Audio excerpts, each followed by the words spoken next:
I'd never been sick a day in my life. I was very fortunate. And in 2009 was the first time I had a little sickness. I had a lump on my throat, no big deal. I go to the doctor, get it checked out, and the doctor came back 45 minutes later. They did a biopsy on the spot.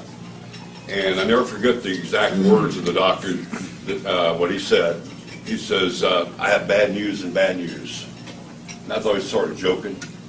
And he said, the first bad news is you have stage 4 throat cancer, buddy. And the second bad news is I don't think we can do anything to help you. Now think about that for a moment. Never been sick a day in your life, you go to the doctor and told you're going to die in 3 months. Let that sink in just for a moment. That's what happened to me. My whole world changed that day. And so what they were trying to do is prolong my life. The cancer was the size of a walnut in the base of my throat, both lymph nodes. It was spreading rapidly, stage 4. So what we did is we started chemo and radiation in January of 2009. And I had 5 months of chemo. If you ever known anybody under chemo, it's not a pleasant experience because of sickness. Your hair falls out now.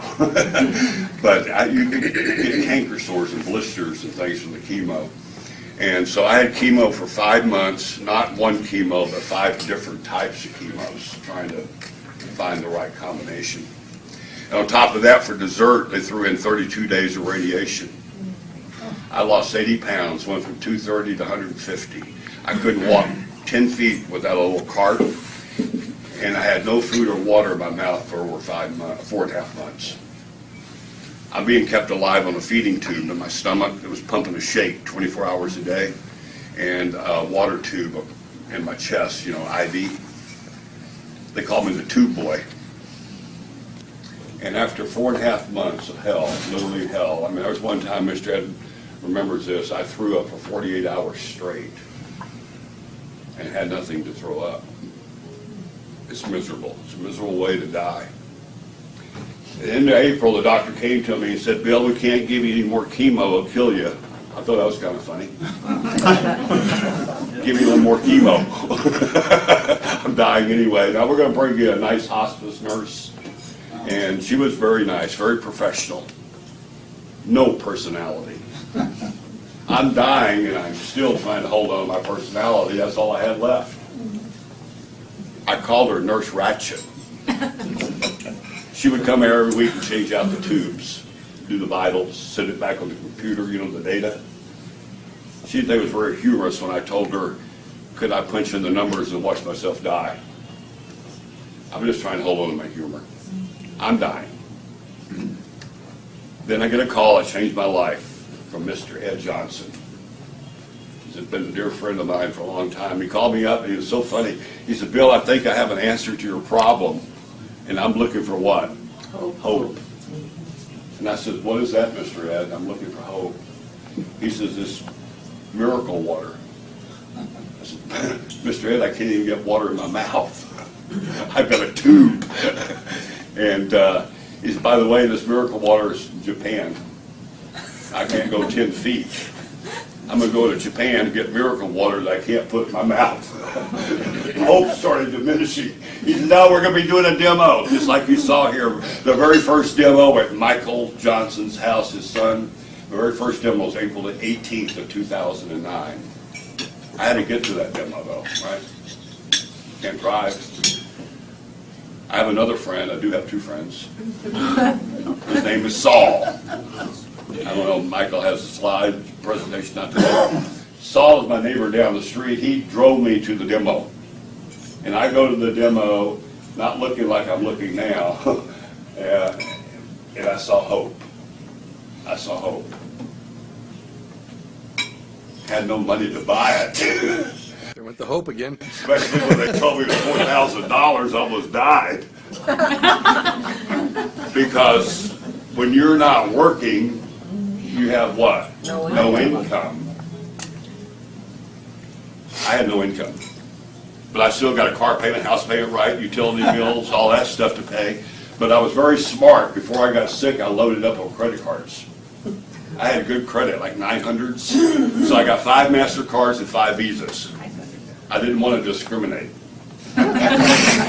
10 plastic, and you know what I did? I went out and got $5,000 cash advances on every one of them. I got $50,000 at 23% interest on a cash advance. I'm making all my house payment, mortgage payment, car payment, right? Except I'm not paying the credit card companies back. And they don't like that. You get those phone calls from the bouncers, right? I would wait by the phone so I have somebody to talk to. They think it was very humorous. And they said, Mr. Powers, you haven't made your $1,400 payment this month. And I said, what are you going to do if I die? I'm dying. And then when I got that machine, and the only way that I could get this machine, because I had no money to buy it, I had none.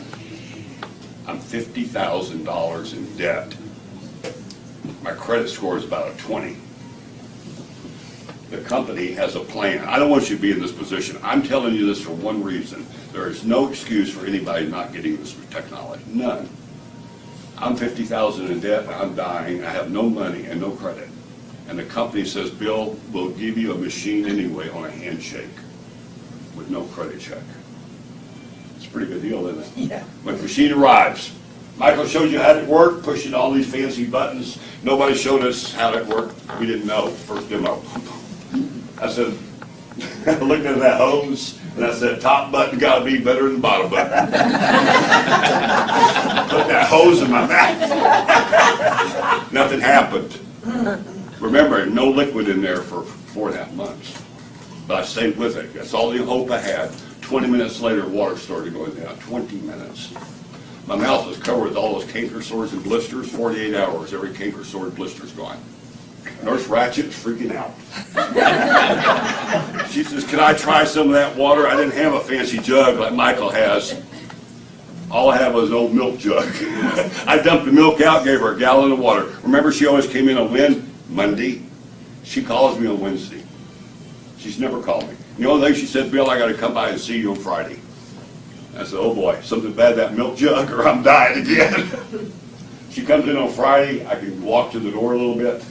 Doorbell rings, and there's Nurse Ratchet with her credit card in her hand. She said, Bill, before you die, I need that machine. She said, I have fibromyalgia for 11 years. I was going to retire from nursing. You were my last patients. I am pain-free for the first time. I want that machine. I said, well, you're not getting that machine. We had an argument. She said, how do I get one? I said, I don't know. Call Mr. Ed. Mr. Ed says, well, when you can't sell it to her, Bill, when you got your machine, you got a distributor number that came with it. Have her order factory direct under your number. She did. Her machine arrived. And here's where my life started turning around. I'm feeling better, but 10 days later, a thank you check that Michael was sharing with you shows up in my mailbox for that purchase, that referral, for $285. That was a godsend. Yeah. And then my friend Saul, guess what he did? He got one. And then guess what Saul said? Started telling all his friends and stuff, buy a machine so we can help Bill out and get more checks. So, because every time Saul shared with somebody down line, right, he got a check, I got a check, cut through the chase my first year, $106,000 in thank you checks. I never sold a machine. Never sold a machine. Paid off all my credit cards. I'm now debt-free, number one. And the second big miracle that happened is 16 weeks after drinking the water, 16 weeks after drinking the water in December of 2009, I went back to the doctor for another checkup. First of all, the doctors, they couldn't believe it. I said, what are you doing here? You're supposed to be dead. And they did another biopsy, and I'm 100% cancer-free. So I'm going to wrap it up with this. The water did not heal me. No. That's very important. Do not tell anybody the water heals. What the water did is got my immune system back in balance, and my body what? Heals itself. My complete story is in this book called Killing Cancer, Not People. Mr. Ed Johnson has some extra copies. If you know anybody that has cancer, I would really encourage you to get this book, Killing Cancer, Not People, for two reasons. One is my story's in here. I'm world famous, going on Oprah next week. Chapter 6 talks about this technology. Get this book, saves you a little bit of cost. But The other thing I want to share is your mission. My mission in life now is to share my story with other people, to help other people. I average literally 15 to 20 phone calls a day from people that looking for hope, looking for hope. Mr. Ed gave me hope.